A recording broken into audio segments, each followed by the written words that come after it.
આપણે આ શ્રાવણ માસ નિમિત્તે સંકીર્તનાત્મક પારાયણનો આરંભ કર્યો. પ્રેમાનંદ સ્વામીના એક ભજનથી આપણે શરૂઆત કરી, જેમાં પ્રેમાનંદ સ્વામી આપણને સમજાવે છે કે આપણી વૃત્તિનો વિવાહ નટવરની સાથે, એટલે કે ભગવાનની સાથે આપણે કરવાનો છે.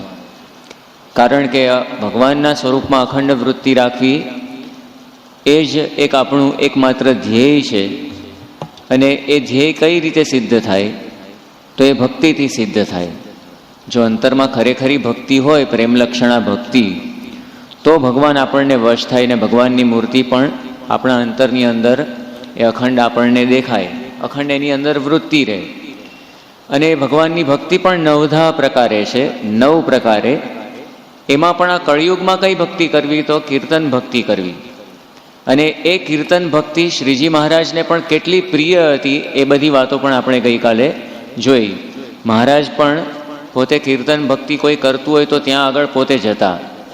જે કીર્તન ભક્તિ કરતું હોય તો પછી મહારાજ પોતે એને જુદા જુદા ભજનો ગાવાની પણ ફરમાઈશ આપતા, એની ભેગા પોતે પણ ગાવા માંડતા. એટલું જ નહીં, મહારાજ ઘણીવાર બિરદાવતા પણ ખરા.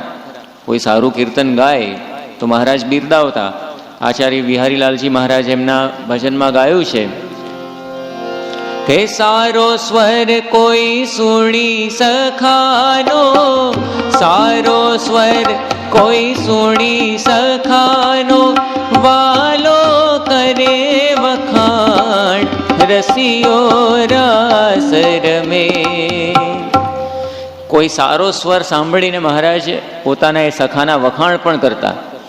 અને ખાલી બિરદાવતા એટલું જ નહીં, બિરદાવતા પણ કઈ રીતે બિરદાવતા?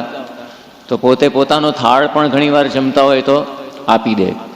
ઘણીવાર તો શ્રીજી મહારાજ પોતે જે વસ્ત્ર ધારણ કર્યા હોય તો વસ્ત્ર પણ પોતે રાજી થઈ જાય અને રાજીપામાં ને રાજીપામાં જે તે ભક્તને અથવા તો જે તે સંતને પોતે આપી દેતા. પ્રેમાનંદ સ્વામીના પોતાનો અનુભવ છે. એક ભજનની અંદર એમણે વાત કરી છે, એરી એરી આજ રંગ મહલ મધ્ય બેઠે મોહન પિયા. એરી એરી આજ રંગ મહલ મધ્ય બેઠે મોહન પિયા. કરી કે પ્રણામ ઓર ધારી લે મેં ફૂલ દામ, ગજરા પહેરાય કર મગન હું ભૈરી. એરી એરી આજ રંગ મહલ મધ્ય બેઠે મોહન પિયા. બાજત મૃદંગ તાલ, ગાવત મુનિ મરાલ. બાજત મૃદંગ બાજત મૃદંગ બાજત મૃદંગ તાલ, ગાવત મુનિ મરાલ. મોસુ કહે તાન ગાતું નહીં રે. એરી એરી આજ રંગ મહલ મધ્ય બેઠે મોહન પિયા.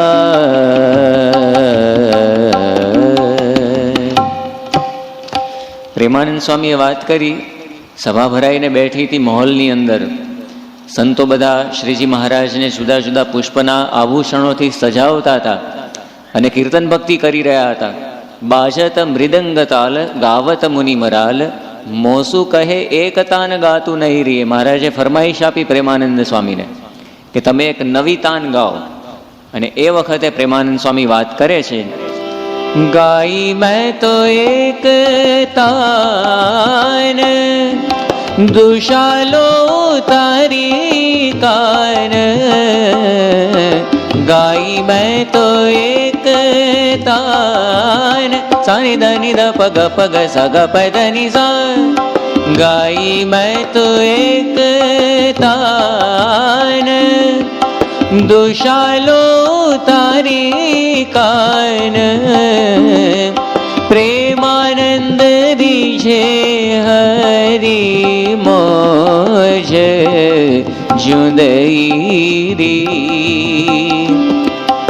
एरी एरी आज रंग महल मध्य बैठे, मोहन पिया मोहन पिया मोहन पिया।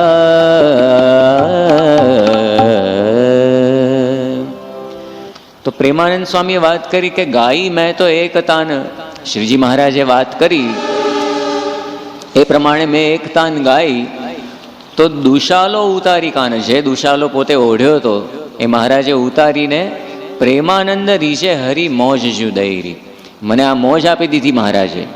તો આવી રીતે પોતાના અંગે ધારણ કરેલા વસ્ત્રો પણ મહારાજ આપીને આ સંતોને રાજી કરતા. તો કીર્તન ભક્તિમાં આટલી પ્રીતિ એ શ્રીજી મહારાજને હતી અને એટલા માટે સંગીતકાર સંતોને પણ એવું પ્રોત્સાહન મહારાજ પૂરું પાડતા.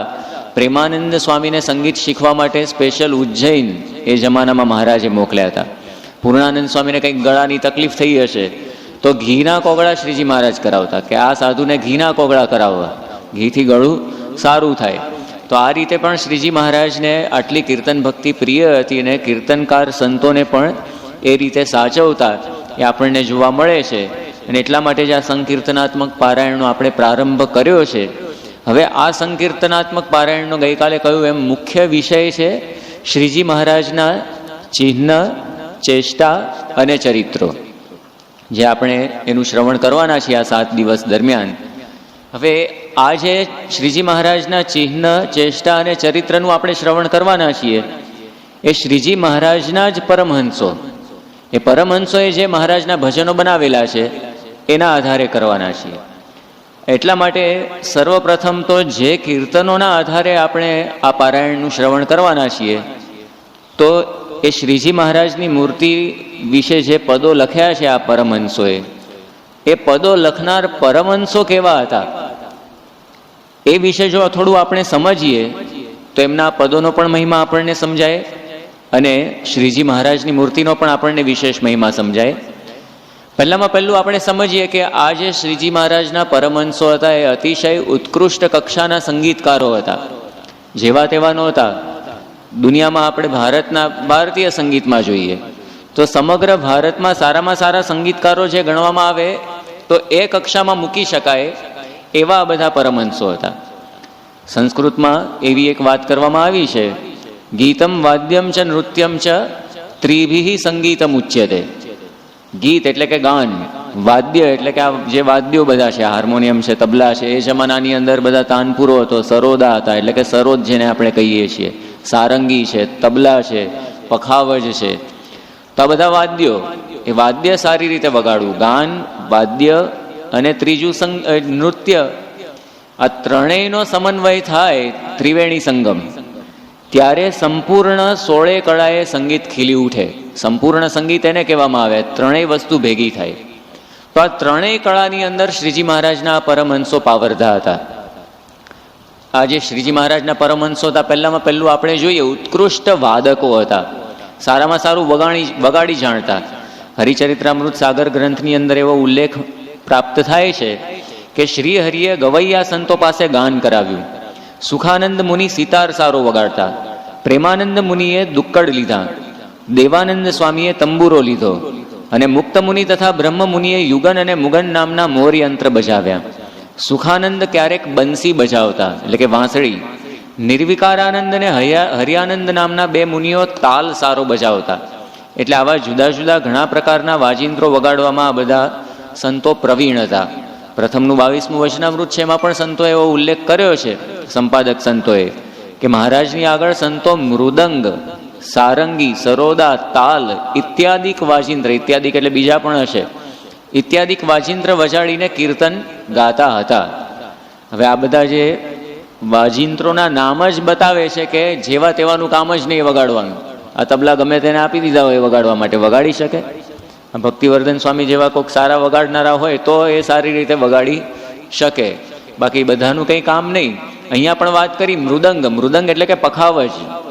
એ પખાવજ તો આજે વગાડનારા ઓછા રહ્યા છે, ફિલ્મ ઇન્ડસ્ટ્રીમાં પણ વગાડનારા ઓછા છે, પ્રોફેશનલ જે વગાડનારા કહીએ ને, તો એ સંતો સારામાં સારી રીતે વગાડતા. જે પખાવજ આપણે ત્યાં ગાંધીનગર અક્ષરધામમાં જોઈએ છીએ, આપણો જે ઓડિયો એનિમેટ્રોનિક્સ શો છે, સંત પરમ હિતકારી ભજન બ્રહ્માનંદ સ્વામી ગાય છે અને પ્રેમાનંદ સ્વામી એમને સંગત આપે છે આ પખાવજ ઉપર. એ પખાવજ વાદ્ય છે, ઢોલક જેવું લાગે પણ ઢોલક કરતાં સાઇઝમાં મોટું હોય ને આખું લોટ ચોપડીને વગાડવાનું હોય, એ પખાવજ. પછી સારંગી, સારંગી પણ બહુ અઘરું વાદ્ય છે, એ પણ વગાડનારા ઓછા છે ભારતની અંદર. એ પણ આખું શાસ્ત્રીય વાદ્ય છે, શાસ્ત્રીય સંગીત વિશેષ કરીને એમાં વગાડવામાં આવતું હોય. પછી સરોદા, સરોદ આપણા રામ સ્વરૂપ સ્વામી છે મુંબઈ, જે આપણું બધું ઘણું બધું રેકોર્ડિંગ લગભગ મોટાભાગના એ પોતે કરતા હોય છે. એ રામ સ્વરૂપ સ્વામી એ સરોદ વગાડતા હોય છે. હમણાં જ આ બધા સંતો ત્યાં મુંબઈ બાપાનો લાભ લઈને આવ્યા, તો બાપાની પૂજામાં અત્યારે રોજ શરૂઆતમાં પેલું મ્યુઝિક મૂકે ને એને બદલે પોતે લાઈવ સરોદ જ વગાડે છે ને ખૂબ જ આપણને પણ આનંદ થાય એટલું સરસ વગાડે છે. પછી તાલ, તાલ એટલે મોટા મંજીરા હોય છે, ખાસ કરીને મહારાષ્ટ્રની અંદર જે અભંગ ગાય, ત્યાંના બધા જે સંતો થઈ ગયા એમના અભંગ, એની સાથે સંગતમાં એ વગાડવાનું હોય છે. એટલે આ બધા વાજિંત્ર સંતો વગાડી જાણતા હતા, એ જેવા તેવાનું કામ જ નથી. એ સારો જે સંગીતકાર હોય તો જ એ વગાડી શકે. આ વાજિંત્રોના નામ જ આપણને બતાવે છે કે સંતો સારી કક્ષાએ પોતે શાસ્ત્રીય સંગીત શીખ્યા હશે. બાકી એ સરોદ કે સારંગી ને એ બધું કંઈ એમને ના વાગવા માંડે. આમ હાર્મોનિયમ તો હજી શું એમને તમે થોડું ઘણું ફાવતું હોય તો આપણે વગાડી શકીએ, બાકી સારંગીને બધી એવી વસ્તુ નથી કે આપણે સીધું ગમે તે ભલે થોડું ઘણું સંગીત જાણતો હોય ને એમને વગાડવા માંડે તો વાગી શકે.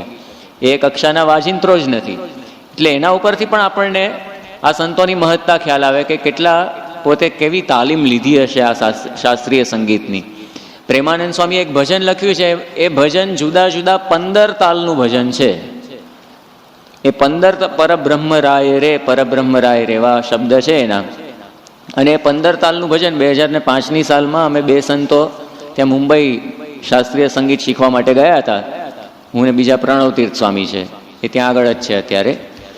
તો ત્યાં આગળ કુંવરશ્યામ ઘરાનાના મુંબઈના પ્રખ્યાત ગાયક પંડિત મુરલી મનોહર શુક્લાજી, એમને એ ભજન કમ્પોઝ કરવા માટે અમે આપ્યું કે આ 15 તાલનું ભજન છે, તમે કમ્પોઝ કરીને અમને આપો.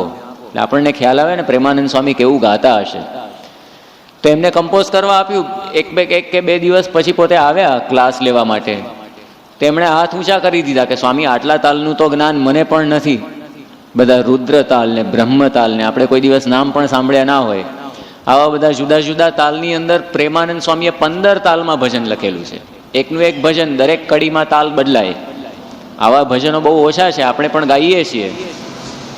દાખલા તરીકે એક ભજન છે પધારો લાલ લટકાળા લહેરી, તો એ 2 તાલમાં છે. બધાને ખબર ના પડે તાલ બદલાઈ ગયો, પણ જે જાણકારો એને ખ્યાલ આવે કે 2 તાલ છે. બહુ કે 2 કે 3 તાલમાં આપણા બધા ફોક ડાન્સીસ હોય છે ને, એમાં બધા તાલ બદલાતા હોય છે.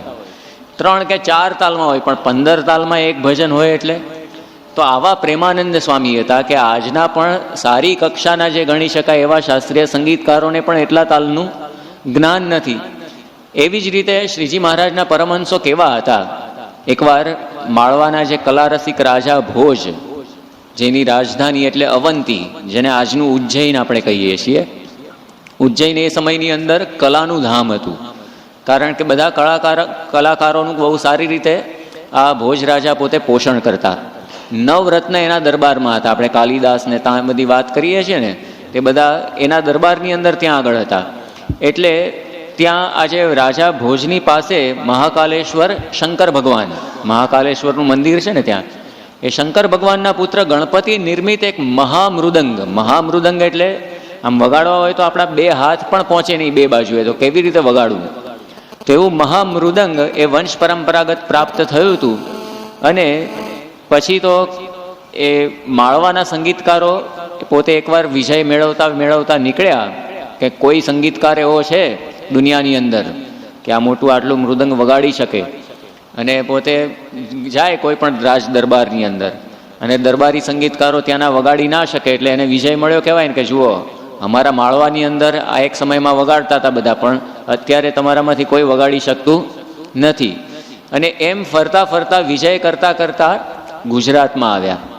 ગુજરાતની રાજધાની એ વખતે સિદ્ધપુર પાટણ હતી, ને પાટણની અંદર એ વખતે ભીમદેવ સોલંકીનું શાસન હતું, અને એની રાણી ચૌલાદેવી એણે આ પડકાર ઝીલ્યો, અને લગભગ 11મી કે 12મી સદીની વાત છે, અને એણે મૃદંગ પોતે વગાડી બતાવ્યું હતું એ જમાનાની અંદર.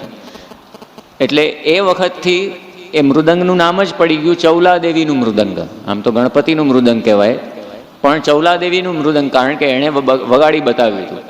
છેક 11મી કે 12મી સદીમાં એ મૃદંગ વાગ્યું એ વાગ્યું, પછી છેક શ્રીજી મહારાજ તો 19મી સદીમાં થઈ ગયા કહેવાય ને, ત્યાં સુધી, એટલે 18મી સદી કે 19મી સદી, એટલે ત્યાં સુધી કોઈ બીજો એનો વગાડનારો મળ્યો નહોતો.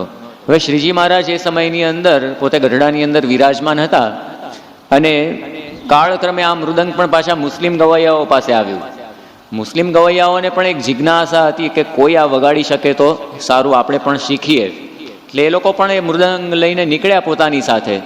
એમાં એ લોકોને સમાચાર મળ્યા કે આ શ્રીજી મહારાજના જે પરમહંસો છે ખૂબ જ સારામાં સારી કક્ષાનું સંગીત જાણે છે, તો લાવો એમની પાસે જઈએ.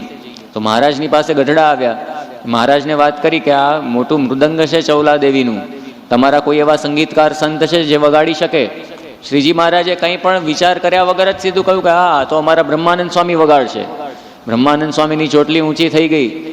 બ્રહ્માનંદ સ્વામી કે પછી પેલા લોકો ગયા, પછી બ્રહ્માનંદ સ્વામીએ વાત કરી કે મહારાજ તમે સીધો મને હાર પહેરાવી દીધો પૂછ્યા કર્યા વગર, પણ હું કઈ રીતે વગાડું?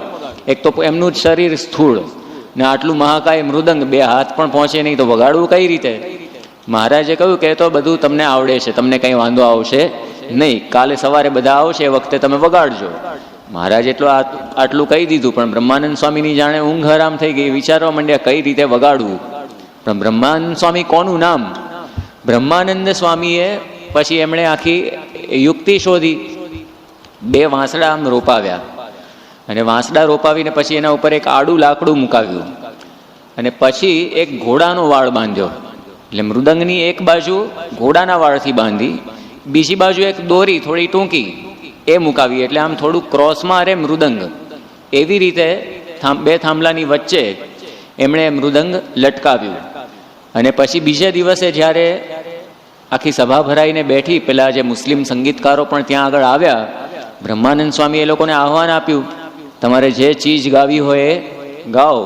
અને શાસ્ત્રીય સંગીતની અંદર એમણે તો આલાપચારી કરીને શરૂઆત કરી, અને એ વખતે બ્રહ્માનંદ સ્વામીએ પણ શરૂઆત કરી સંગત આપવાની.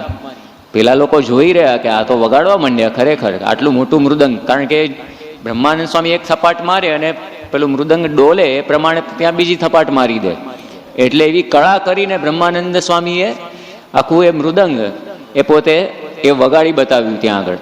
પછી તો પેલા મુસ્લિમ ગવૈયાઓ પણ અટપટી લયની અંદર ગાવા માંડ્યા, ડબલ લયની અંદર. આખું ધ્રુપદ ગાયકી એવી છે, કંઈક ધ્રુપદ કેવું ગાયું હશે એ લોકોએ, કારણ કે અમે મૃદંગ એ ધ્રુપદ ગાયકીની સાથે સંગત કરવાનું વાજિંત્ર છે.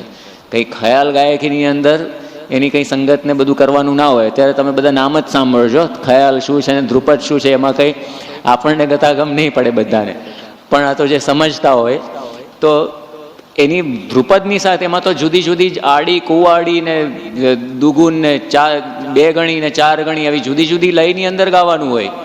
તો આ બધી જ લયની અંદર બ્રહ્માનંદ સ્વામીએ ખૂબ જ સિફતપૂર્વક પોતે વગાડી બતાવ્યું.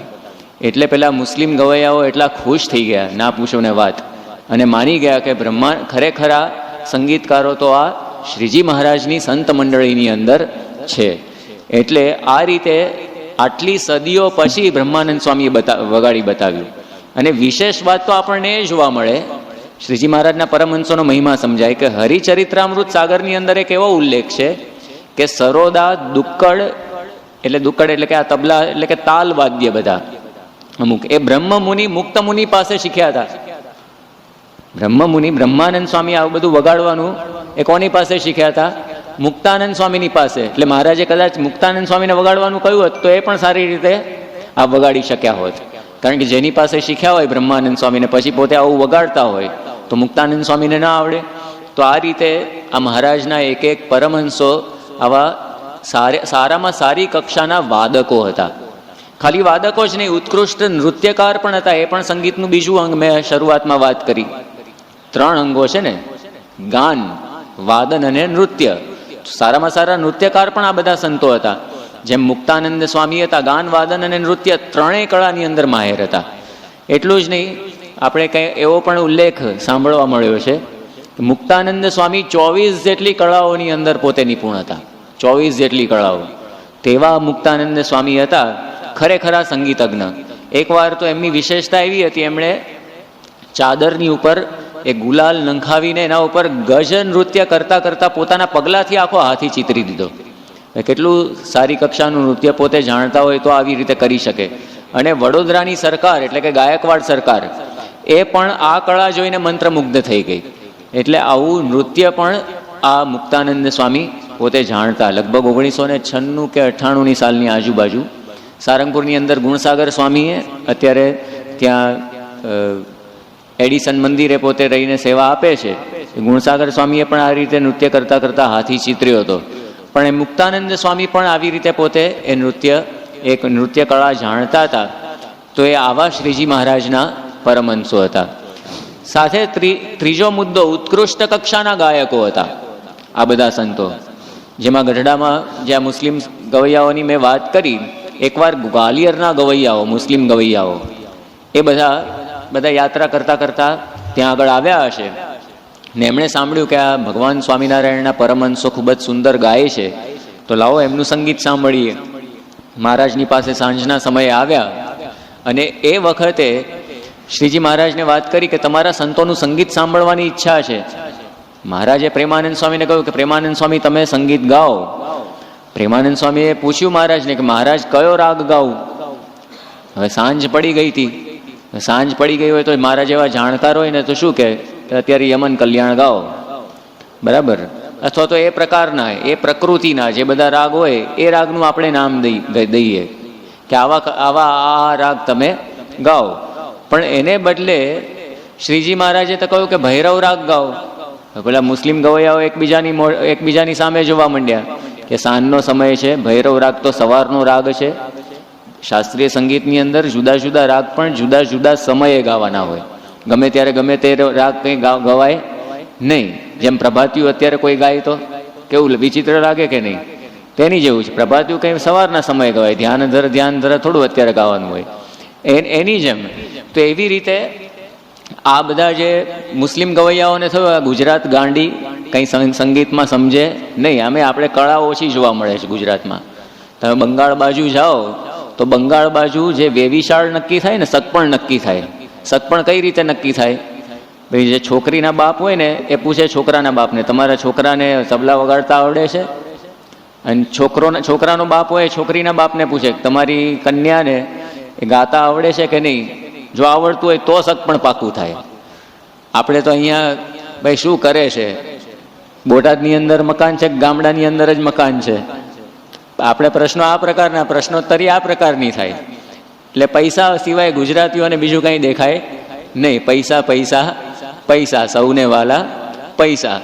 પણ આ બધી બંગાળ એટલા માટે કલાનું ધામ કહેવામાં આવે છે. આજે બંગાળ છે, મુંબઈ છે, મુંબઈ પણ એવી કલાનગરી છે. એટલે આ બધાને મનમાં પ્રશ્ન થયો કે આ ગુજરાત ગાંડી કંઈ સંગીતમાં સમજે નહીં. ત્યાં તો પ્રેમાનંદ સ્વામીએ પોતે શરૂ કર્યું બધું. ત્યાં આલાપચારી આખી ભૈરવ રાગની શરૂ કરી અને પછી એ વખતે એમણે ગાયું આખો ભૈરવ રાગ.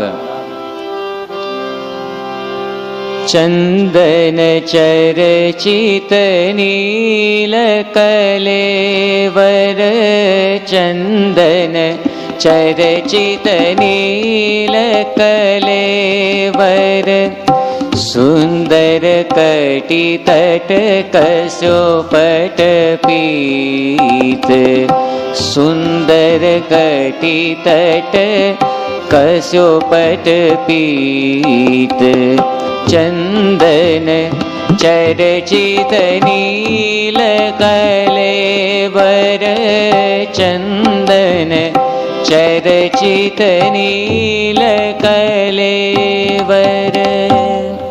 ચંદન ચરચિત નીલ કલેવર, આ ભજન એ વખતે એમણે ગાયું પ્રેમાનંદ સ્વામી. આમ તો ધ્રુપદ છે, હું તો મારી રીતે ગાઉં છું, એમણે તો કઈ રીતે ગાયું હશે આપણને ખ્યાલ નથી, પણ આ ભૈરવ રાગની અંદર આ રીતે પ્રેમાનંદ સ્વામી આ ભજન એ ત્યાં આગળ આખું ધ્રુપદ ગાયું. અને એ વખતે આખું વાતાવરણ પલટાઈ ગયું. વાતાવરણ હતી સાંજ, પણ સાંજને બદલે કુકડો બોલવા માંડ્યો, અને જાણે સવાર પડી ગઈ હોય એવું આખું આહલાદક વાતાવરણ ત્યાં આગળ ખડું થઈ ગયું. અને એ વખતે પેલા મુસ્લિમ ગવૈયાઓ બધા આફરીન થઈ ગયા અને સુભાન અલ્લાહ સુભાન અલ્લાહ એ પોકારવા માંડ્યા. તો આ રીતે શ્રીજી મહારાજના પરમહંસો વાતાવરણને પણ પલટી શકે એવી રાગદારી પોતે જાણતા હતા, અને સારામાં સારી રીતે પોતે એ ગાઈ શકતા હતા. વધારે મહિમા તો પ્રેમાનંદ સ્વામીનો ત્યારે સમજાવ્યો. અમે ત્યાં રાજકોટ 3 સંતો સંગીત શીખવા માટે જતા હતા, અને ગુજરાતના ખૂબ જ નામાંકિત A+ ગ્રેડના ગણી શકાય એવા ગાયક, શાસ્ત્રીય સંગીતના ગાયક એવા પંડિત ગજેન્દ્ર બક્ષી, એની પાસે અમે સંગીત શીખતા હતા. એમણે ભૈરવ રાગ શીખવાડતી વખતે અમને વાત કરી કે ભૈરવ રાગ છે ને સામાન્યપણે જે અત્યારે પણ મોટા મોટા જે શાસ્ત્રીય સંગીતના ગાયકો છે એ પબ્લિક પરફોર્મન્સમાં ગાવો ઓછો પસંદ કરે. કેમ? કારણ કે ભૈરવ રાગના સ્વરો એ ગાવા અઘરા છે, એનાથી વાતાવરણ તરત જ છવાઈ જાય નહીં. બાકી એમણે વાત કરી દરબારી કાનડા હોય એની કોઈ દિવસ હું પ્રેક્ટિસ કરું જ નહીં. કેમ? થોડાક સ્વર એમને તમે ગાઓ તો પણ એની અસર જ એવી છે, સીધી જ એ સભામાં એની અસર થઈ જાય, વાતાવરણમાં એની અસર થઈ જાય. તો એમાં પણ પ્રેમાનંદ સ્વામીનો મહિમા આપણને સમજાય. શ્રીજી મહારાજની આજ્ઞાથી પોતે સાંજના સમયે પણ આ ભૈરવ રાગ ગાયો અને એને લઈને આખું વાતાવરણ એ પલટાયું. તો આવા ઉત્કૃષ્ટ કક્ષાના શ્રીજી મહારાજના સંગીતકાર પરમહંસો હતા, ત્રણેય રીતે પાવરફુલ. સારામાં સારા વાદક, નૃત્યકાર અને ગાયક, અને સાથે સાથે સંગીતનું કેટલું જ્ઞાન હશે આ બધા સંતોને. પ્રેમાનંદ સ્વામીએ ખૂબ જ સુંદર ચતુરંગ બનાવેલું છે.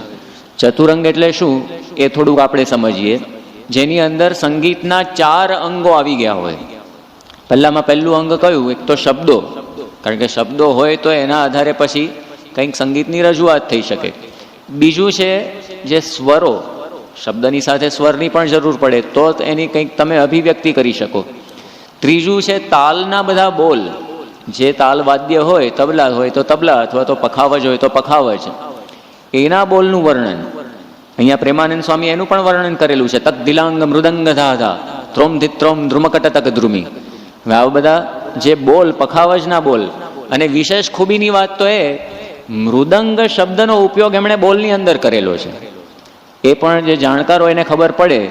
બાકી તક દિલાંગ મૃદંગ ધાધા, આમ તો કંઈક બીજા કંઈક શબ્દો આવી શકે, પણ એ મૃદંગ શબ્દનો ઉપયોગ પણ એમણે જે પખાવજના બોલની અંદર કરી લીધેલો છે. તો આવી રીતે પખાવજના બોલ પણ આવે, એ ત્રીજું અંગ. અને ચોથું અંગ નૃત્ય. બરાબર, 3 અંગ તો જોઈએ જ, વાદન, ગીત અને નૃત્ય, એ ત્રણેય પ્લસ શબ્દ, એટલે આ ચતુરંગ એ પ્રેમાનંદ સ્વામી એવું અદ્ભુત બનાવેલું છે. આપણે સાંભળીએ.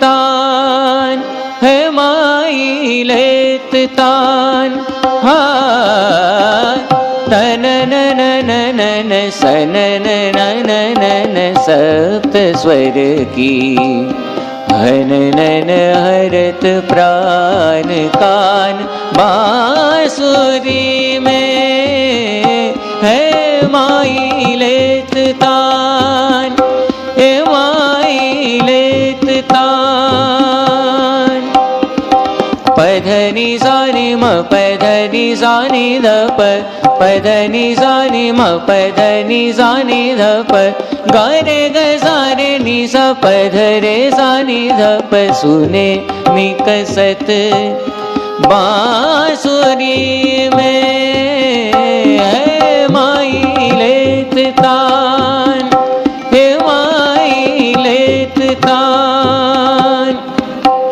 આ સ્વરોનું વર્ણન આવ્યું. હવે આગળ વાત કરે છે પખાવજના બોલ.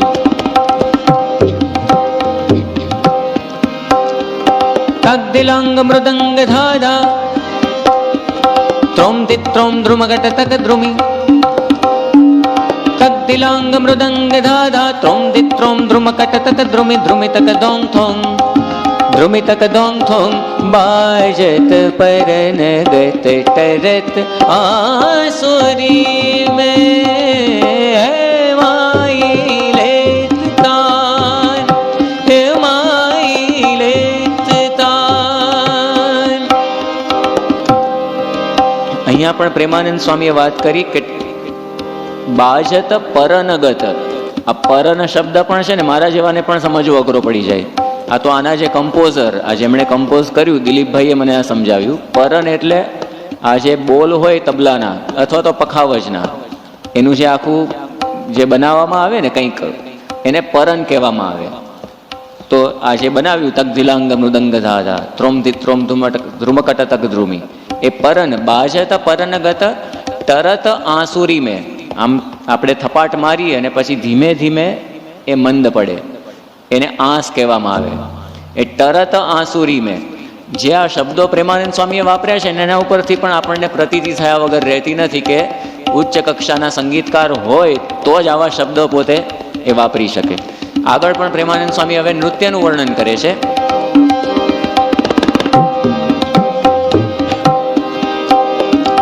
નૃત્યત છૂમ છૂમ છૂમ નૃત્યત છૂમ છૂમ છૂમ નૃત્યત છૂમ છૂમ છૂમ જન નુપુર જમકત જન નુપુર જમકત પ્રેમાનંદ સુની કસકત પાસુરી મેં માઈ લેત તાન માઈ લેત તાન. સનન સપ્ત સ્વર કી હનન હરત પ્રાણ કાન બાંસુરી મેં માઈ લેત તાન માઈ લેત માઈ લેત માઈ લેત તાન. છેલ્લે પણ પ્રેમાનંદ સ્વામીએ સરસ વાત કરી. નૃત્ય તો છુમ છુમ છુમ, ભગવાન પોતે નૃત્ય કરી રહ્યા છે. જનનનન નુપુર જમકત, અને પગની અંદર જનનન કરીને એવા અવાજ સાથે નુપુર એટલે કે ઝાંઝર પણ ઝમકે છે. પ્રેમાનંદ સુની કસકત પાંસુરી મેં, પાંસુરી એટલે પાંસળીમાં કસીને મેં એ અવાજ સંઘરી રાખ્યો છે. કારણ કે ભગવાનના ચરણારવિંદના એ નેપુરનો અવાજ એ સાંભળવા ક્યાંથી મળે. એટલે આ રીતે આ બધા શબ્દો જોતા પણ આપણને લાગે છે કે આ સંતો સંગીત વિદ્યામાં કેવા વિશારદ હશે. કેવળ પ્રેમાનંદ સ્વામી જ નહીં, બીજા પણ શ્રીજી મહારાજના સંતો એ સંગીતમાં ખૂબ જ નિપુણ હતા. દેવાનંદ સ્વામીની વાત પણ હરિચરિત્રામૃત સાગરની અંદર કરવામાં આવી છે કે દેવાનંદ મુનિ જ્યારે ગાય ત્યારે રાગ મૂર્તિમાન થઈ જાય. જેમ ભૈરવ રાગની આપણે વાત કરી, તો એવી જ રીતે દેવાનંદ સ્વામી પણ એટલા ઉત્કૃષ્ટ ગાયક હતા. ધરમપુરનો પ્રસંગ સાંભળવા મળે છે. શ્રીજી મહારાજ કુશળ કુંવરબાને સુખ આપવા માટે પોતે ધરમપુર પધાર્યા સંતો અને હરિભક્તોના સંઘ સહિત. એ વખતે આ દેવાનંદ સ્વામી પણ સાથે હતા. ને વચ્ચે બીમાર પડ્યા અને પછી ગુણાતીતાનંદ સ્વામી એમની સેવામાં રહ્યા અને પછી પોતે ત્યાં આગળ પહોંચ્યા. એકવાર દરબારી સંગીત બધું જામ્યું હતું. શ્રીજી મહારાજ પણ ત્યાં દરબારમાં વિરાજમાન હતા ધરમપુરની અંદર. એ વખતે પછી મહારાજે દેવાનંદ સ્વામીને ગાવા માટે કહ્યું. બધા દરબારી સંગીતકારોએ ગાઈ લીધા પછી અને દરબારી સંગીતકારો એમને સંગત આપતા હતા. તો દેવાનંદ સ્વામી એવી દ્રુત ગતિમાં, એટલી ફાસ્ટ સ્પીડમાં એમણે એ વખતે શાસ્ત્રીય સંગીત ગાયું કે દરબારી સંગીતકારો એમની સાથે સંગત કરી શક્યા નહીં. તો આવા શ્રીજી મહારાજના સંતો હતા. અને પછી તો મહારાજે દેવાનંદ સ્વામીના મસ્તકે પેલું વસ્ત્ર ને બધું જે હોય શિરપાવને એ 3 વાર ફેરવીને પછી પેલા જે દરબારી સંગીતકારોને આપ્યા. શ્રીજી મહારાજ પણ ઓવારી જાય એવા આ બધા શ્રીજી મહારાજના આ સંતો હતા.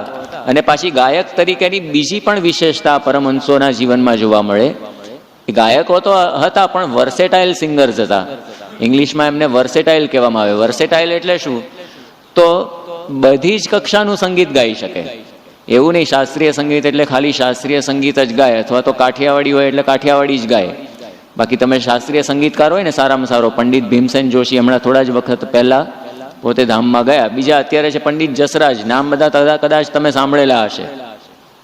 તો પંડિત જસરાજને તમે ગાવા કહો કે ભાઈ મારે ટોડલે બેઠો મોર ક્યાં બોલે તું ગા, તો પંડિત જસરાજ ગાવાના છે ને એ કોઈ દિવસે ના ગાઈ શકે મારે ટોડલે બેઠો મોર. અને તમે પ્રફુલ્લ દવેને ગાવા માટે કહો કે ભાઈ તું મને શાસ્ત્રીય સંગીત સંભળાવો, તો પ્રફુલ્લ દવેને શાસ્ત્રીય સંગીત ગાતા ના ફાવે. પણ આ પ્રેમાનંદ સ્વામી ને બધા સંતો એવા અદ્ભુત હતા, સંગીતની જેટલી ગાયકીઓ છે ને, જેટલી કઈ ગાયકીઓ, એ બધી ગાયકીઓની અંદર બધા માહેર હતા, બધા એક્સપર્ટ હતા. એ પણ આપણને જોવા મળે, કારણ કે બધી પ્રકારના ભજનો પ્રેમાનંદ સ્વામીએ બનાવેલા છે, બધી જ પ્રકારની ગાયકીના ભજનો.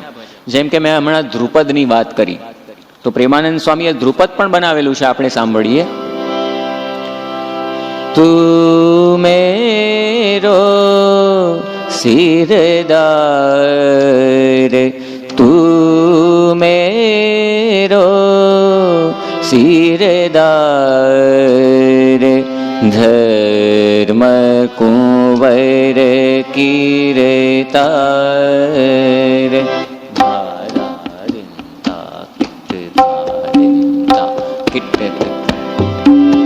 ધર્મ કુંવર કીર્તાર, અધર્મ ઉધાર,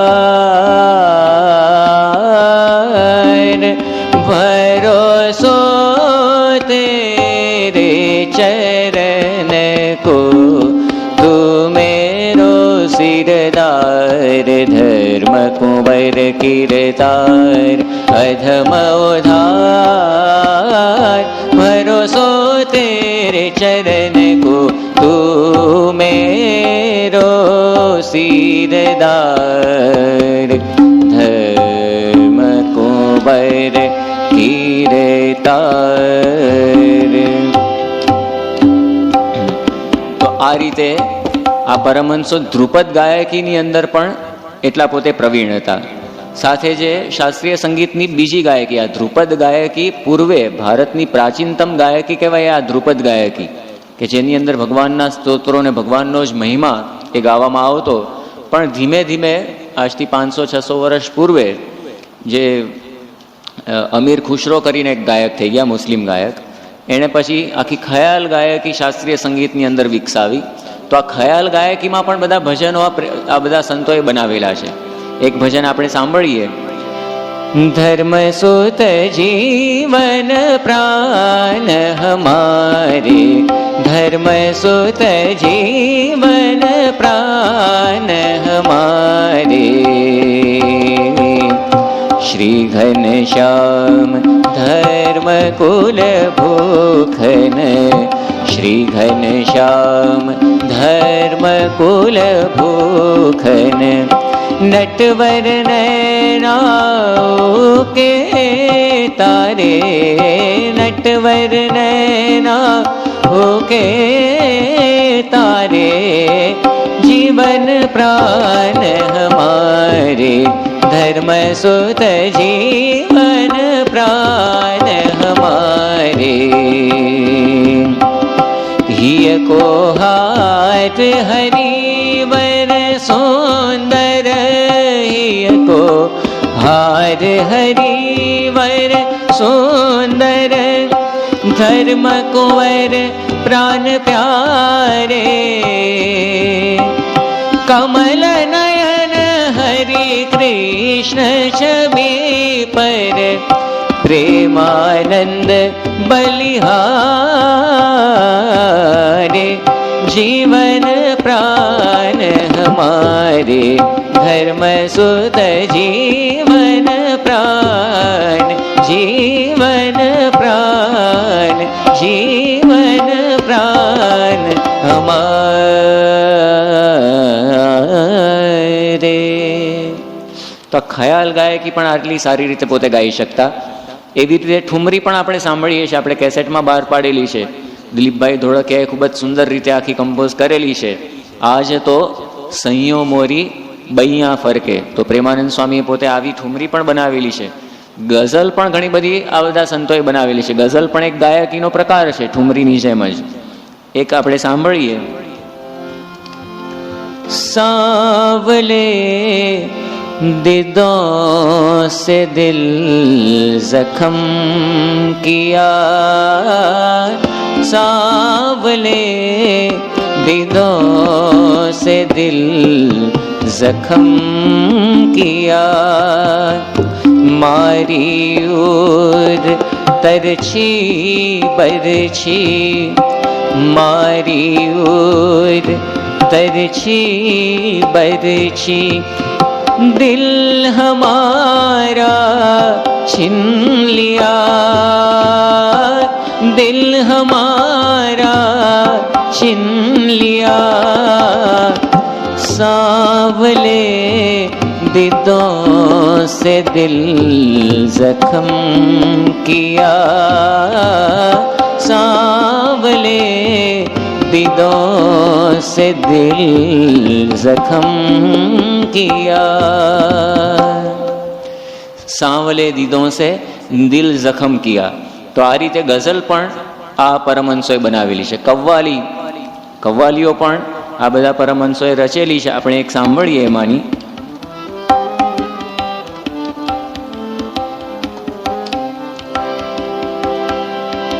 आशिको दिया रिवे माशुक न जाना भूली, आशिको दिया रिवे माशुक न जाना भूली,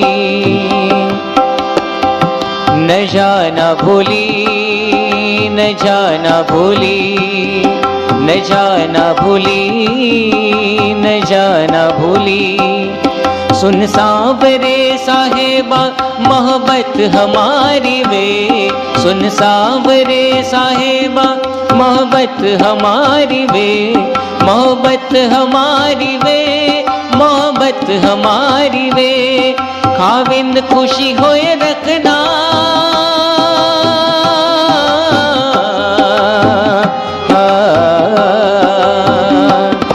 खाविंद खुशी होए रखना, दिल में विचार वे, आशिको दियारी वे माशुक न जाना भूली, आशिको दियारी वे माशुक न जाना भूली, आशिको दियारी वे माशुक न जाना भूલી. એવી રીતે સુગમ સંગીત જે આપણે ઘણા બધા આપણા ભજનો લગભગ સુગમ સંગીતમાં હોય છે, તેવા તો ઢગલાબંધ ભજનો આ પરમહંસોએ બનાવેલા છે. આવો રે વાલા હું તો તમારા મોળીડા પર મોઈ, આવો રે વાલા હું તો તમારા મોળીડા પર મોઈ, વાલાજી લાગો છો વાલા, વાલાજી લાગો છો વાલા, મોને રહી છું જોઈ રે મોળીડા પર મોઈ, આવો રે વાલા. તો આ સુગમ સંગીતના પણ આવા ઘણા બધા ભજન આ પરમહંસોએ બનાવેલા છે. તો લોક સંગીત પણ બાકી રાખ્યું નથી. લોક સંગીતના પણ કેટલા બધા ભજનો આ સંતોએ બનાવેલા છે. એક ભજન આપણે પ્રેમાનંદ સ્વામીનું સાંભળીએ. કે મન વસિયો રે મારે મન વસિયો, સહજાનંદ મારે મન વસિયો, મન વસિયો રે મારે મન વસિયો, સહજાનંદ મારે મન વસિયો, છેલ છો ગાળો વાલો અતિ મરમાળો, છેલ છો ગાળો વાલો અતિ મરમાળો, રંગ ભીનો રસનો રસિયો રે મારે મન વસિયો, મન વસ્યો રે મારે મન વસ્યો, સહજાનંદ મારે મન વસ્યો.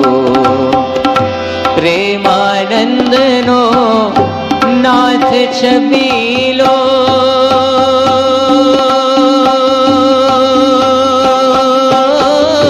પ્રેમાનંદનો નાથ છબીલો, 16 કળા પૂરણ શશિયો રે મારે મન વસ્યો, મન વસ્યો રે મારે મન વસ્યો, સહજાનંદ મારે સહજાનંદ મારે હે સહજાનંદ મારે મન વસ્યો. તો સંગીતની જેટલી ગાયકીઓ છે એ બધી ગાયકીઓની એ ગાયકીઓ પ્રમાણે ગાવામાં બધા સંતો એ પ્રવીણ હતા. એ આપણને બતાવે છે કે કેટલા ઉચ્ચ કક્ષાના આ સંગીતકારો હશે, વર્સેટાઇલ સિંગર્સ. અને સાથે આ બધા સંતોની બીજી પણ વિશેષતા આપણને જોવા મળે. કેવળ ઉચ્ચ કક્ષાના સંગીતકારો જ નહોતા, પણ ઉત્કૃષ્ટ કક્ષાના કવિઓ પણ હતા. સારામાં સારી કક્ષાના આ બધા કવિઓ હતા. સાક્ષરોની ભાષામાં આપણે જોઈએ તો ઉત્કૃષ્ટ કક્ષાના વાગ્ગેયકાર હતા. વાગ્ગેયકાર એટલે કે જે સારામાં સારું ગાઈ પણ જાણતા હોય અને બનાવી પણ જાણતા હોય, એટલે કવિતા પણ સારામાં સારી બનાવી જાણતા હોય. તો એ કક્ષાના આ બધા પરમહંસો હતા. ગાંધીજીએ સમગ્ર ભારત વર્ષના સારામાં સારા જે કવિઓ ગણાય એની સારામાં સારી જે એમના સારામાં સારા જે ભજનો ભક્ત કવિઓના એનો સંગ્રહ આખો પોતે બનાવેલો, જેનું નામ છે આશ્રમ ભજનાવલી. ગાંધીજીના જેટલા આશ્રમ છે બધા આશ્રમોની અંદર આશ્રમ ભજનાવલીમાંથી ભજનો એ ગાવામાં આવે છે. એની ઘણી બધી સીડીઓ પણ બહાર બધી પડતી હોય છે આશ્રમ ભજનાવલીની. તો એ આશ્રમ ભજનાવલી ગ્રંથમાં પણ શ્રીજી મહારાજના પરમહંસોના બધા ભજનો એ ગાંધીજીએ પોતે સિલેક્ટ કરેલા. જેમ કે મુક્તાનંદ સ્વામીનું ધીર ધુરંધરા શૂર સાચા ખરા, એ પણ એમણે એની અંદર સિલેક્ટ કરેલું છે. ધીર ધુરંધરા શૂર સાચા ખરા, મરણનો ભય તે મન માન આણે. ધીર ધુરંધરા શૂર સાચા ખરા, મરણનો ભય તે મન માન આણે. ખરવની ખરવદળ એક સામા ફરે, તૃણને તુલ્ય તેહને જ જાણે. ધીર ધુરંધરા શૂર સાચા ખરા, મરણનો ભય તે મન માન આણે. મોહનો સૈન્ય મહાવિકટ લડવા સમે, મોહનો સૈન્ય મહાવિકટ લડવા સમે, મરે પણ મોર જો નવ ત્યાગે. કવિ ગુણી પંડિત બુદ્ધે બહુ આગળા, કવિ ગુણી પંડિત બુદ્ધે બહુ આગળા. એ દળ દેખતા સર્વ ભાગે. ધીર ધુરંધરા.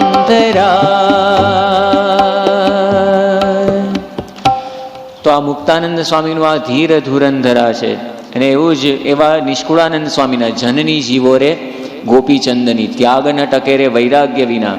બ્રહ્માનંદ સ્વામીનું સંત પરમ હિતકારી. પછી રે શિર સાટે નટવરને વરીએ, રે પાછા તે પગલા શું ભરીએ, જે ખૂબ જ પ્રસિદ્ધ છે અને સાક્ષરોએ પણ જેને વખાણેલું છે.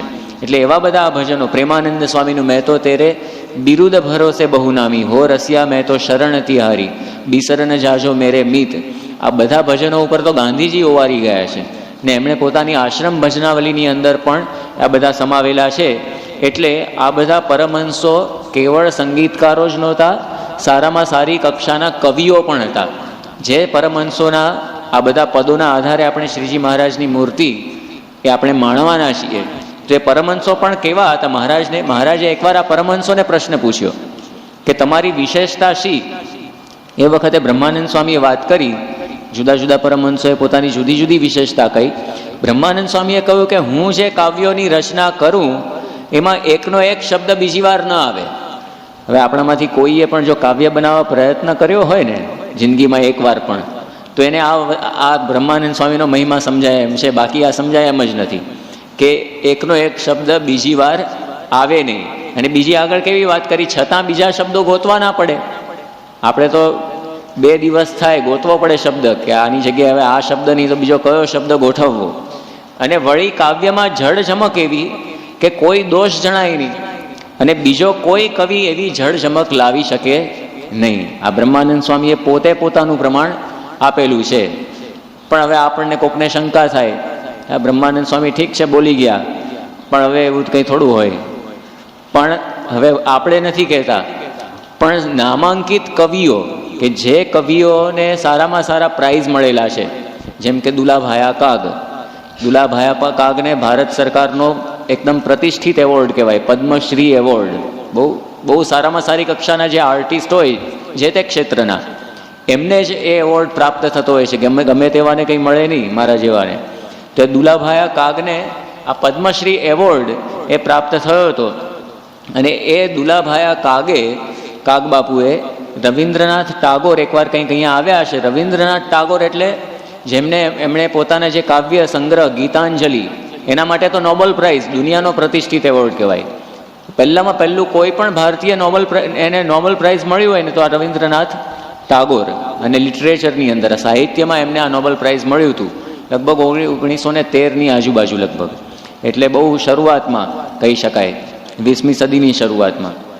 તો એવા આ રવિન્દ્રનાથ ટાગોરની આગળ એમણે પોતે એકવાર બ્રહ્માનંદ સ્વામીના પેલા ચરચરી અને રેણકી છંદ એ બ્રહ્માનંદ સ્વામીના એમણે ગાયા.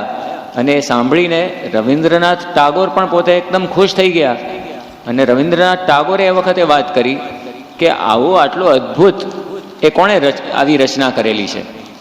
તો એ વખતે કાગબાપુએ વાત કરી કે આ તો અમારા બ્રહ્માનંદ સ્વામી આવું રચ્યું છે. ને એ કાગબાપુ પોતે બ્રહ્માનંદ સ્વામીએ જે હમણાં પોતાના મુખે પોતાની વાત કરી હતી ને એવા જ શબ્દો આ કાગબાપુ જેવા. બાકી કાગબાપુ એટલે એ પણ બહુ સમર્થ કવિ હતા. તારે આંગણે પેલું આ આખું કાવ્ય રચ્યું છે ને એમણે, પેલું અતિથિનું કે કોઈ શું એના શબ્દો હું ભૂલી ગયો. હા, તારે આંગણે આવકારો મીઠો આપજે. એટલે એટલું સરસ કાવ્ય અત્યારે તો બધાને ભણવામાં પણ આવે છે. ગુજરાતીની ટેક્સ્ટ બુકની અંદર પણ એ ભણવામાં કોર્સમાં આવે છે. તો એવા કાગબાપુએ વાત કરી કે હજી સુધી ચારણ જ્ઞાતિમાં એવો કોઈ દેવી પુત્ર પાક્યો નથી કે બ્રહ્માનંદ સ્વામીના પેંગડામાં પગ નાખી શકે ને એમના જેવા રેણકી અને ચરચરી છંદ એ બનાવી શકે. એ રેણકી અને ચરચરી છંદ પણ આપણે અત્યારે સાંભળીએ.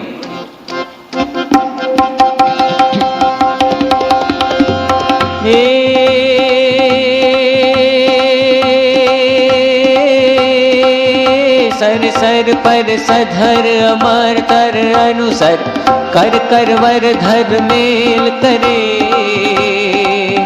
हरि हर सुर अवर छर अति मन हर भर भर अति उर हरख भरे निरखत नर प्रवर प्रवर गण निर्जर निकर मुकुट शिर सवरन में घण रव पट फरर घरर पद घोघर रंग भर सुंदर श्याम रमे रे जिय रंग भर सुंदर श्याम रमे रे जिय रंग भर सुंदर श्याम रमे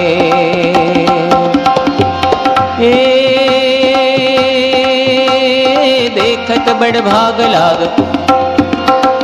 देखत बड़ भाग लाग पोत सरस नवल पाग अंतर अनुराग जाग छबिय थाग भारी अति मुनि विशाल तिलक बाल निर्खत जय होत न्याल उन्नत त्रय रेख जाल काल व्याल हारी विलसित भ्रू श्याम वंक चिंतत उर जात शंख मृगमद भर बीच पंक अंक भ्रमर ज्ञानी जय जय घन श्याम श्याम अंबुज द्रग कृत उदाम सुंदर सुख धाम नाम सांवरे गुमानी सुंदर सुख धाम नाम सांवरे गुमानी सुंदर सुख धाम नाम सांवरे गुमानी। આ છંદ એ જ્યારે દુલાભાઈ કાગે રવિન્દ્રનાથ ટાગોરની આગળ ગાયા તો ટાગોર પણ પોતે એટલા અભિભૂત થઈ ગયા કે ન પૂછો ને વાત. તો આવા તો આ શ્રીજી મહારાજના કવિ પરમહંસો હતા. બ્રહ્માનંદ સ્વામીનો બીજો એક એવો પણ પ્રસંગ સાંભળવા મળે છે. એકવાર જુનાગઢના નવાબની કચેરીમાં રજપૂતાના આખું સ્ટેટ એ કહેવાય એ જમાનાની અંદર, ત્યાંનો એક ભાટ કવિ, નવો ભાટ કવિ એ ત્યાં આગળ નવાબની પાસે આવ્યો અને નવાબના જે રાજકવિઓ હતા એની સાથે શાસ્ત્રાર્થ કરવાની ઈચ્છા થઈ અને એણે વાત કરી કે મારે શાસ્ત્રાર્થ કરવો છે. એ વખતે રાજકવિ હતા જીવા ગઢવી, અને જીવા ગઢવી પાછા બ્રહ્માનંદ સ્વામીના શિષ્ય હતા. એટલે નવાબે આવી વાત જ્યારે સાંભળી, એક ચેલેન્જ આવીને, એટલે જે જીવા ગઢવીને નવાબે આખું ફરમાન આપી દીધું કે જુઓ આની સાથે હવે તમારે બધો શાસ્ત્રાર્થ કરવાનો છે. જો તમે હારશો તો તમને જે 2 ગામ આપ્યા છે એ બંને ગામ પાછા લઈ લેવામાં આવશે અને રાજકવિ પદ તમારે બદલે આ નવા કવિને અમે આપી દઈશું. એટલે પેલા જીવા ગઢવીને તો બિચારાને પ્રશ્ન થઈ ગયો અને મૂંઝવણનો પાર રહ્યો નહીં. બ્રહ્માનંદ સ્વામીની પાસે આવ્યા અને આખી હકીકત જણાવી અને એ વખતે બ્રહ્માનંદ સ્વામીએ વાત કરી તમે ગભરાશો નહીં એમ કરીને અધરોષ્ઠ પ્રબંધનો એમણે આખો એક છંદ એ બનાવી આપ્યો, દોહો. અને એ દોહો એની વિશેષતા કેવી, એક પણ ઓષ્ઠ્ય વ્યંજન એની અંદર આવે નહીં. ઓષ્ઠ્ય વ્યંજન એટલે પ ફ બ ભ મ બરાબર, વ, આ બધા ઓષ્ઠ્ય વ્યંજન કહેવામાં આવે. એટલે પ ફ બ ફ 2 હોઠ ભેગા થાય જ નહીં. એ આખો દોહો તમે ગાઈ જાઓ ને તોય 2 હોઠ ભેગા ના થાય. એવી ખૂબીથી બ્રહ્માનંદ સ્વામીએ એવો એક આખો દોહો બનાવ્યો પોતાની રીતે. અને પછી એમને પાસે પ્રેક્ટિસ કરાવી. પહેલાં તો પેલી સળી આવે ને, સળી ઊભી મુકાવી 2 હોઠની વચ્ચે અને પછી ગાવા માટે કહ્યું ને ધીમે ધીમે પ્રેક્ટિસ કરી, સળી પડે નહીં. પછી 100 મુકાવીને પ્રેક્ટિસ કરી અને પછી તો જ્યારે વખત આવ્યો શાસ્ત્રાર્થનો અને એ વખતે બ્રહ્માનંદ સ્વામી સભાધ્યક્ષ તરીકે નિમાયા. કારણ કે બ્રહ્માનંદ સ્વામી એટલે એનો તો જોટો જ જડે એમ નહોતો. એટલે ન્યાય કોણ તોડે? બ્રહ્માનંદ સ્વામી. અને પેલા વજીરે પછી વાત કરી કે હવે પહેલા રાજકવિ એ પોતાનો દોહો સંભળાવશે ને પછી નવા કવિ પોતાનો દોહો સંભળાવે. એટલે જેનું સારું હશે બ્રહ્માનંદ સ્વામી ન્યાય કરે ને એ પ્રમાણે એને વિજેતા જાહેર કરવામાં આવશે. અને એ પ્રમાણે પછી જીવા ગઢવીએ તો આખું બ્રહ્માનંદ સ્વામીએ પ્રેક્ટિસ કરાવીને પેલો દોહો શીખવાડ્યો હતો. એ પ્રમાણે એમણે દોહો ગાયો.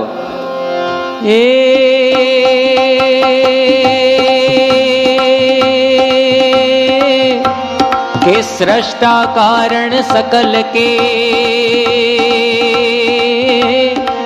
દ્રષ્ટા નષ્ટા દે કે કષ્ટા હર નિજ દાસ કે એ જોને ઈષ્ટા દ્રગ કીરે.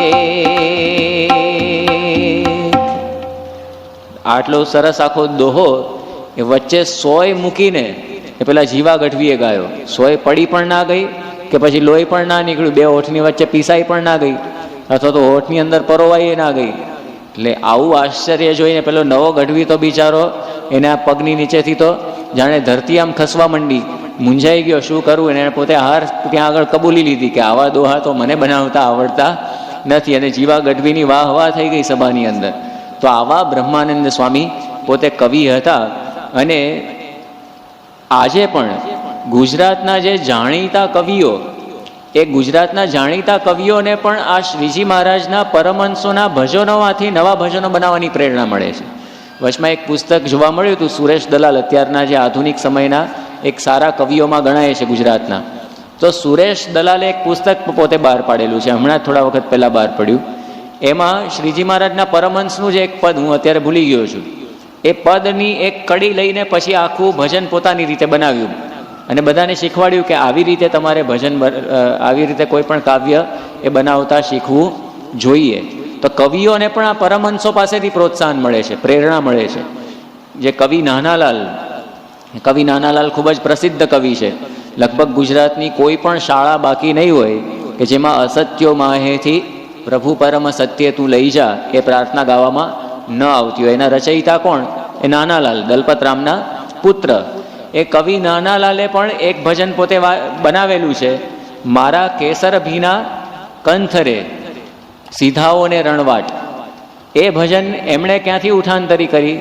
એમાં એ પ્રેરણા એમને ક્યાંથી મળી? મારા કેસર ભીના કાન રે, પ્રેમાનંદ સ્વામીનું ભજન છે. મારા કેસર ભીના કાન રે, ઉભા ગંગાજીને તીર. મારા કેસર ભીના કાન રે, ઉભા ગંગાજીને તીર. ઉન્મત ગંગા સોહામણીને, ઉન્મત ઉનરોની. ઘણો નાયા ઘનશ્યામજી રે, ઘણો નાયા ઘનશ્યામજી રે. જળમાહી બળવીર રે, ઉભા ગંગાજીને તીર. આના ઉપરથી એમણે બનાવ્યું, મારા કેસર ભીના કંથ રે, સીધાવો ને રણવાટ. આ પણ બહુ પ્રસિદ્ધ ગુજરાતી ભાષાનું એક કાવ્ય છે, કવિ નાનાલાલનું બહુ પ્રસિદ્ધ છે. પણ એની પ્રેરણા એમને આ પ્રેમાનંદ સ્વામીના ભજનમાંથી મળી. એટલે ગુજરાતના આવા નામાંકિત કવિઓને પણ આ પરમહંસોના ભજનમાંથી પ્રેરણા મળે એવા આ પરમહંસો હતા. કવિશ્વર દલપતરામ એ નામનું આખું પુસ્તક આ નાનાલાલે પોતે બનાવેલું છે, લખેલું છે. એની અંદર પણ એમણે વાત કરી છે કે સદગુરુ દેવાનંદ સ્વામી, જે કવિ બ્રહ્માનંદ સ્વામીના શિષ્ય, એ દેવાનંદ સ્વામી એ દલપતરામના કાવ્ય ગુરુ. દલપતરામ એટલે એ પણ અર્વાચીન ગુજરાતી ભાષાના જે પ્રથમ હરોળના જે કવિઓ ગણાય એમાંના એક ગણાય. તો એ દલપતરામ એના પણ કાવ્ય ગુરુ કોણ? કાવ્યની દીક્ષા એમને કોણે આપી?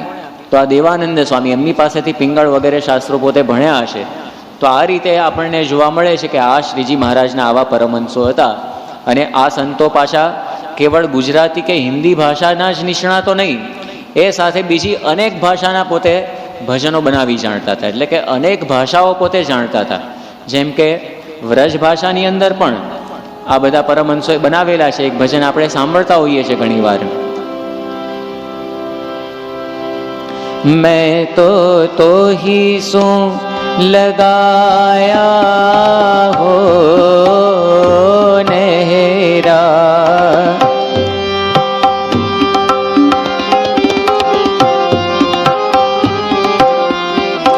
मेरा सांवरा पिया मेरे जिए का जिया, मैं तो ही सूं. આ વ્રજ ભાષાનું ભજન એ પણ આ સંતોએ બનાવેલું છે. એવી જ રીતે ઉર્દુ ભાષાનું એક તો હમણાં આપણે સાંભળ્યું, સાંવલે દીદો સે દિલ જખમ કિયા. બીજું એક આપણે સાંભળીએ,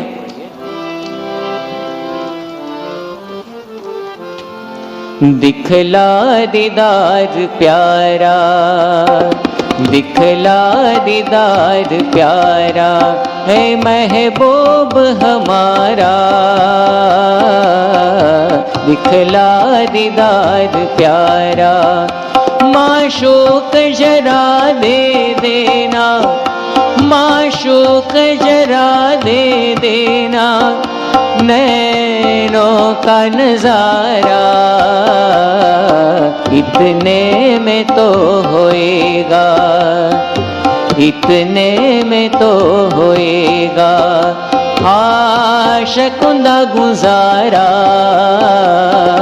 दिखला दीदार प्यारा. તો મારવાડી ભજન પણ કેટલા બધા પરમહંસોએ બનાવેલા છે. એમાંનું એક આપણે સાંભળીએ, साय बाजिया जो, साय बाजिया जो, माँ का मोहल मेरा थारी बोलूं आवे रे जी। प्राण रासने ही माँ का श्यामला सोहागी, प्राण रासने ही माँ का श्यामला सोहागी। हंसी लिए कंठ लगा जो, हंसी लिए कंठ लगा जो। साय बाजिया जो, साय बाजिया जो, माँ का मोहल मेरा थारी बोलूं आवे छे जी। કચ્છી ભાષા પણ આ પરમહંસોએ બાકી રાખી નથી. બ્રહ્માનંદ સ્વામી કચ્છી ભાષામાં પોતે લખે છે, ચરણ કમલ જી અહીંયા બંદી મુંજા મેર મળે, ચરણ કમલ જી અહીંયા બંદી મુંજા મેર મળે, ચરણ કમલ जी બંદી परियन संदी मुंजा मेर मड़े, चरण कमल दीप बंदी परियन संदी मुंजा मेर मड़े। आऊं तुझी बंदीड़े वाला, आऊं तुझी बंदीड़े वाला, हे जन्म जन्म जीवारी, जन्म जीवारी।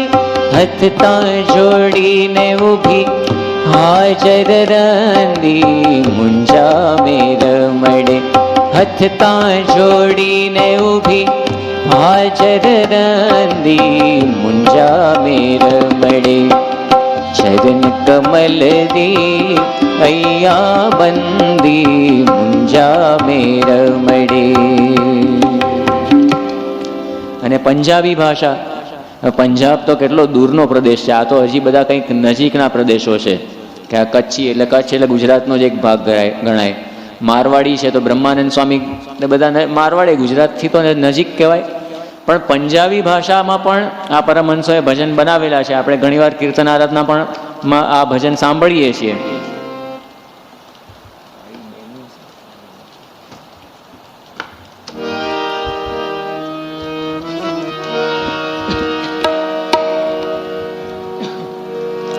लगी रटना घनश्याम दी नाम दी, लगी रटना घनश्याम दी नाम दी, लगी धर्म कुंवर सुख धाम दी,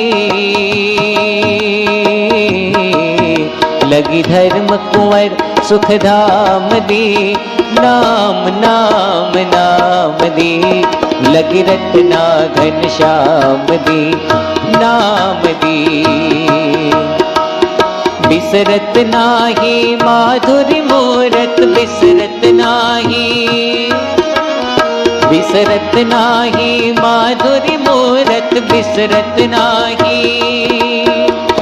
कृष्ण द्रगन बिसराम दी, कृष्ण द्रगन बिसराम दी, नाम नाम नाम दी, लगी रटना घनश्याम दी नाम दी, लगी रटना घनश्याम दी नाम दी। એવી જ રીતે મરાઠી ભાષા પણ બાકી રાખી નથી.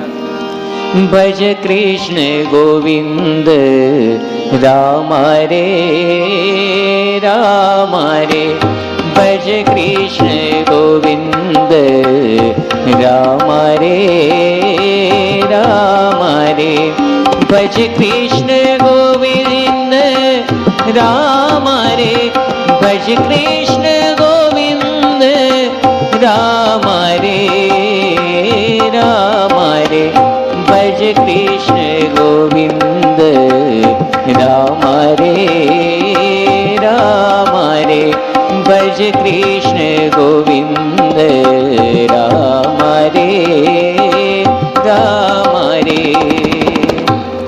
પ્રેમાનંદ સ્વામીએ તો 5 ભાષાનું એક ભજન બનાવેલું છે, એમાં પણ પાછી મરાઠી આવે છે. તો મહારાજે એમને પૂછ્યું, આ મરાઠી તમે કેવી રીતે શીખ્યા? પ્રેમાનંદ સ્વામીએ વાત કરી કે મહારાજ, વડોદરા થોડું રહેવાનું થયું હતું, વડોદરામાં ઘણા બધા મરાઠીઓ હોય છે, આજે પણ છે, તો એમની પાસેથી થોડી આ મરાઠી પણ મને શીખવા મળી છે. તો મરાઠી ભાષાની અંદર પણ આ રીતે આ ભજનો પરમહંસોએ બનાવેલા છે. અને સંસ્કૃત ભાષા પણ બાકી રાખી નથી.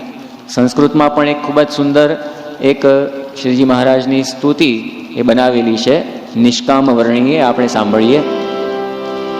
ભજમાન સત્વમ શ્રી હરિમ, ભજમાન સત્વમ શ્રી હરિમ, હરે કૃષ્ણમ પુરાણમ, હરે કૃષ્ણમ પુરાણમ, ભજમાન સત્વમ શ્રી હરિમ, ભજમાન સત્વમ શ્રી હરિમ, માયા પરે નિલયે નિવસંતમ, માયા પરે નિલયે નિવસંતમ, મુનિજન મંડલ મંડિતમ,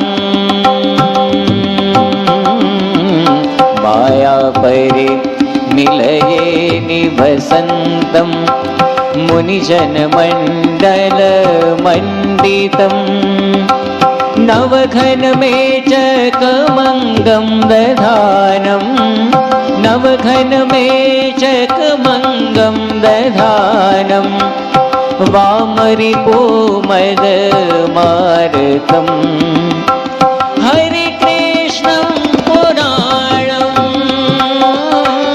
હરે કૃષ્ણમ પુરાણમ,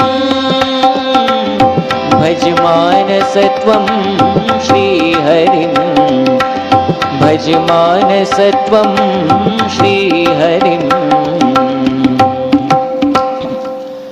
અને આટલા બધા કાવ્યો આટલી બધી ભાષાઓમાં તો બનાવ્યા તો ખરું, સાથે સાથે આ પરમહંસોની બીજી પણ વિશેષતા કવિત્વ માટે આપણે જોઈએ તો આ શીઘ્ર કવિ હતા. પાછા ઇન્સ્ટન્ટ પણ પોતે ધારે ત્યારે કાવ્યો બનાવી શકે, એ વધારે અઘરું કહેવાય. પણ એ પણ આપણને આ પરમહંસોના જીવનમાં જોવા મળે. આ કળા પણ એમને હસ્તગત હતી. જેમ કે એકવાર શ્રીજી મહારાજે એવું આખું પ્રકરણ ફેરવ્યું હતું કે જેને કથાની અંદર ઊંઘ આવે તો છૂટો બેરખો પોતે નાખે. અને એ વખતે પછી બન્યું એવું કે બ્રહ્માનંદ સ્વામીને ઊંઘ આવી. મહારાજે તો મુક્તાનંદ સ્વામીને આત્માનંદ સ્વામી જેવાને પણ છોડ્યા નહોતા, જે પોતાના ગુરુભાઈઓ ગણાય અથવા તો ગુરુ ગણાય, એમને પણ બેરખા મારેલા છે. તો બ્રહ્માનંદ સ્વામીને તો મારે જ નહીં, તો સખા જેવા કહેવાય. એટલે એમને બેરખો માર્યો. બ્રહ્માનંદ સ્વામી પાછા એ હાજર જવાબી. એટલે મહારાજને કહ્યું કે મહારાજ કેમ મને બેરખો માર્યો? મહારાજે કહ્યું કે તમે આ ઝોલા ખાતા હતા તો બેરખો મારીએ જ ને, આપણું આ પ્રકરણ છે. મહારાજને એમણે કહ્યું કે મહારાજ હું ઝોલા નહોતો ખાતો, હું તો તમારા ભજન બનાવતો હતો મૂર્તિના. તો મહારાજે પણ પરીક્ષા લીધી, ભજન જો બનાવતા હો તો ગાઓ. હવે તાત્કાલિક બનાવવાનું આવ્યું એટલે બ્રહ્માનંદ સ્વામી પણ પાછા હોશિયાર. એમણે મહારાજને કહ્યું કે મહારાજ એમ નહીં, એક કડી હું ગાઉં, આખી સભાએ કડી ઝીલે ને પછી હું બીજી કડી ગાઉં. એટલે મહારાજે કહ્યું કે શરત મંજૂર છે, તમે ગાઓ. અને એ વખતે પછી બ્રહ્માનંદ સ્વામીએ ગાયું કે તારો ચટક રંગીલો છેડલો અલબેલા રે, તારો ચટક રંગીલો હે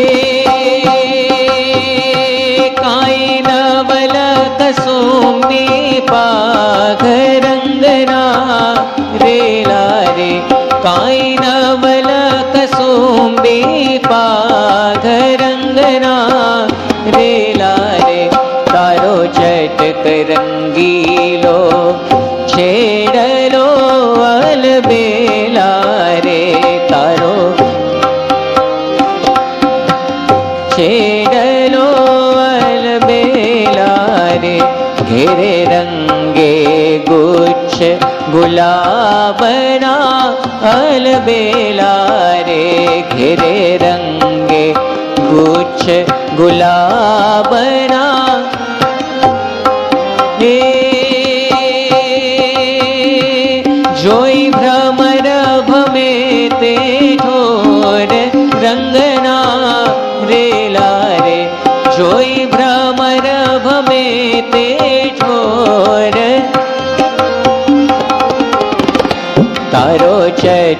રંગીલો છેડલો અલબેલા, તારો ચટક રંગીલો છેડલો અલબેલા રે, તારો ચટક રંગીલો છેડલો અલબેલા રે, કાઈ નવલખ સોમે પાઘ રંગના રે લારે, કાઈ નવલખ સોમે પાઘ રંગના રે લારે, તારો ચટક રંગીલો છેડલો અલબેલા રે, તારો ચટક રંગીલો છેડલો અલબેલા રે. આ ખાલી પ્રેમાનંદ બ્રહ્માનંદ સ્વામી જ નહીં, પ્રેમાનંદ સ્વામી પણ એવા જ પોતે શીઘ્ર કવિ હતા. એક એવો પણ પ્રસંગ હમણાં જાણવા મળ્યો કે બ્રહ્માનંદ સ્વામી આવું ગાયું ને તેમને કંઈક આમ થયું કે આ મારા જેવા કોઈ શીઘ્ર કવિ નહીં, એવું કંઈક આવો ભાવ આવ્યો છે. આપણે તો કંઈ એવું કંઈ કલ્પના ના કરાય મહારાજના પરમહંસોમાં, પણ આવો પ્રસંગ ક્યાંક જીવન ચરિત્રમાં મળે છે. એટલે મહારાજે બીજે દિવસે પ્રેમાનંદ સ્વામીને ઇન્સ્ટન્ટ ગાવા માટે કહ્યું, અને પ્રેમાનંદ સ્વામીએ પણ એ રીતે પોતે શીઘ્ર કાવ્યની રચના કરીને મહારાજની આગળ એ ગાઈ. તો મહારાજે પછી એ વખતે કહ્યું, કોકને મનમાં એવું થઈ જતું હશે કે મારા જેવા શીઘ્ર કાવ્ય કોઈ બનાવી શકે નહીં, પણ આ તો ઘણા બધા આ શ્રીજી મહારાજના પરમહંસો હતા. એકવાર મહારાજ પોતે દાદા ખાચરની જાન લઈને એ જતા હતા ભટવદર, અને રસ્તામાં ભૂંડ કેરાળા કરીને ગામ આવ્યું, અને એના પાદરે એક પેલો ભરવાડ, એ ભરવાડ ગાતો ગાતો જતો હતો.